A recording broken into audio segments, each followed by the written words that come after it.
রোজারাকে ঐতিহ্যবাহী দোল্লার নবাবপুর নিত্যপণ্যের বাজারে উপচে পড়া ভিড়।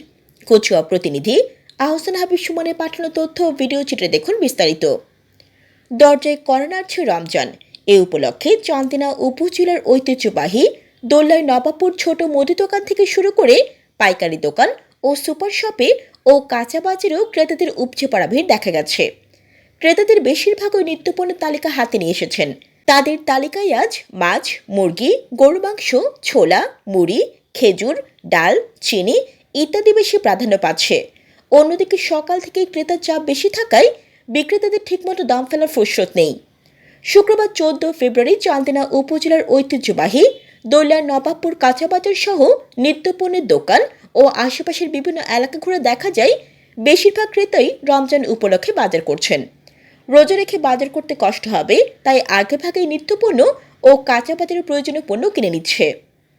ক্রেতা ও বিক্রেতা বলেন, রোজা উপলক্ষে বাজার করছি, নিত্যপণ্যের দাম স্বাভাবিকের চেয়ে বেশি মনে হচ্ছে। মাছ বিক্রেতা আব্দুল সালাম বলেন, মাহে রমজান উপলক্ষে ক্রেতাদের ভিড়।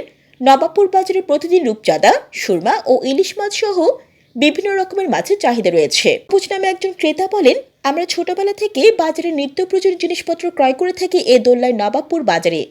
অন্যান্য বাজার থেকে কিছুটা কমেই পাওয়া যায়। কাঁচা বাজার সহ নিত্য প্রয়োজনীয় মালামাল, তাই সকলে এই বাজারে ভিড় জমায়।